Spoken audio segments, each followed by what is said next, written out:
Doctor, mister ജയന് pressure normal അല്ല. എത്രയുണ്ട്? 180/120 ആണ്. പ്രത്യേകിച്ച് എന്തെങ്കിലും ചെയ്യണോ? ഒന്നും വേണ്ട. മെന്റൽ സ്ട്രെയിൻ കൊടുക്കരുതെന്ന് എന്തുവിനോട് പറയും. Okay doctor.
ഞാനിപ്പോ നിങ്ങളുടെ ഇന്ദു അല്ല, ഞാൻ ഡോക്ടർ ഹരിദാസിന്റെ ഭാര്യയാണ്. ഇന്ദു എന്നോടൊപ്പം ജീവിച്ചെങ്കിലും നിങ്ങളുടെ ഓർമ്മകളുമായാണ് അവളോടെ കഴിഞ്ഞത്. രാജ്യമോൾ നിങ്ങളുടെ മോളാണ്. ഇന്ദുവിനെയും രാജ്യമോളെയും നിങ്ങൾ സ്വീകരിക്കണം. ഡോക്ടർ, വേഗം വരൂ.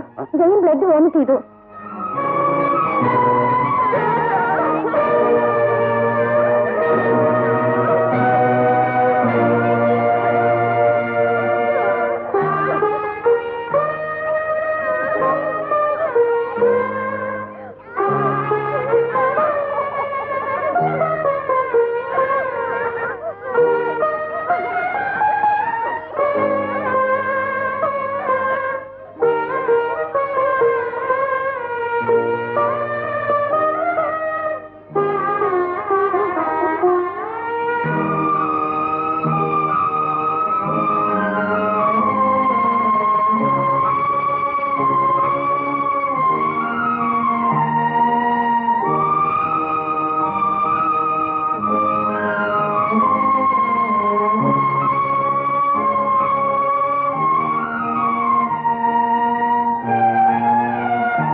എത്ര എളുപ്പത്തിൽ ഹരിയേട്ടനത് പറയാൻ കഴിഞ്ഞു. 5 വർഷം മുൻപ് ഭർത്താവ് ജീവിച്ചിരിക്കെ വിധവയായവളാണ് ഞാൻ. ഇപ്പോ ഭർത്താവ് മരിച്ച വിധവ. ഓപ്പറേഷന്റെ തലേദിവസം ജയം പറഞ്ഞപ്പോഴാണ് ഞാൻ എല്ലാം അറിയുന്നത്. രാജുമോൾ എന്റെ മോളാണെന്ന് ഞാൻ അറിഞ്ഞിരുന്നില്ല. സ്വന്തം രക്തത്തിൽ ജനിച്ച കുഞ്ഞിന്റെ പിതൃത്വം അംഗീകരിച്ചു കൊടുക്കാൻ ഹരിയേട്ടൻ 5 വർഷം വേണ്ടി വന്നു.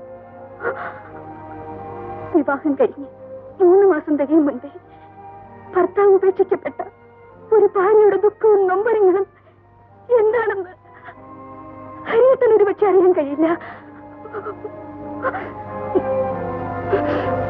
അന്നെന്റെ മോൾ എന്റെ വയറ്റിൽ ജന്മം കൊണ്ടില്ലായിരുന്നെങ്കിൽ എന്നെ തെരുവിൽ കൊണ്ടുവന്ന് ഇറക്കി വിട്ട ആ നിമിഷം ഞാൻ ആത്മഹത്യ ചെയ്യുമായിരുന്നു. പക്ഷേ ഞാൻ എന്റെ മോൾക്ക് വേണ്ടിയാണ് ഇത്രയും നാൾ ജീവിച്ചത്. എനിക്കെന്റെ മോളും അവൾക്ക് ഞാനും മാത്രം മതി.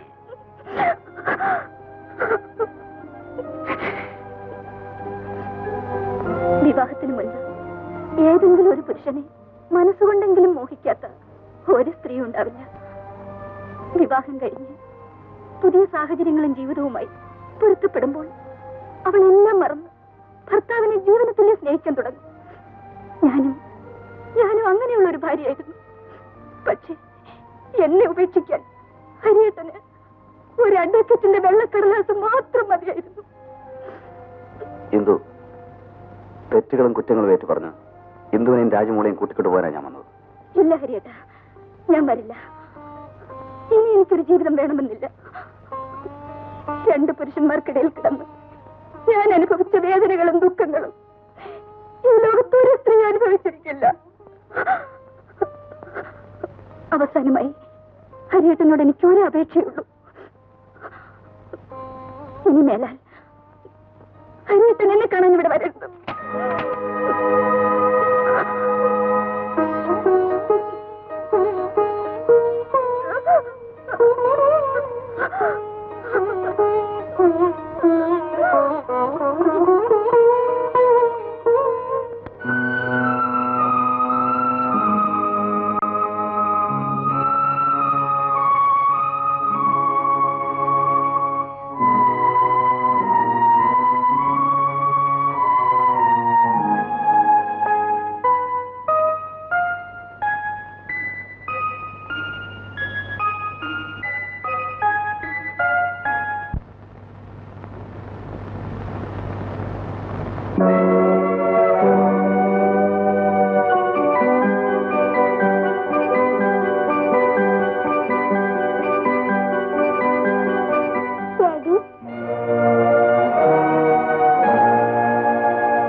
മോളോട് ആരാ പറഞ്ഞേ? മമ്മി പറഞ്ഞു. മോള് തനിച്ചാണോ വന്നത്? മമ്മി കൊണ്ടുവന്നാക്കിയതാ. എന്നിട്ട് മമ്മി ഇവിടെ? മമ്മി ദൂരെ ഒരു സ്ഥലത്ത് പോണം പറഞ്ഞു പോയി. ഇതെന്താ മോളെ? ഡാഡിക്ക് തരാൻ മമ്മി തന്നതാ.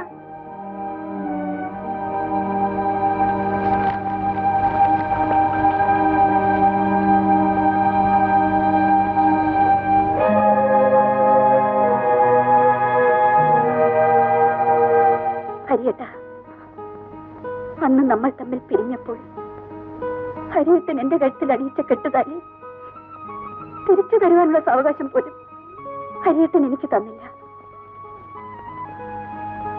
സ്ത്രീയെ ധന്യമാക്കുന്ന പവിത്രമായ ആ കെട്ടുതാലിയോടൊപ്പം ഹരിയേട്ടന്റെ രക്തത്തിൽ പിറന്ന് പൊന്നുമോളെ കൂടി ഞാൻ ഹരിയേട്ടനെ ഏൽപ്പിക്കുന്നു എന്ന് സ്വന്തമെങ്കിലും സ്വന്തമല്ലാത്ത ഹരിയേട്ടന്റെ എന്തും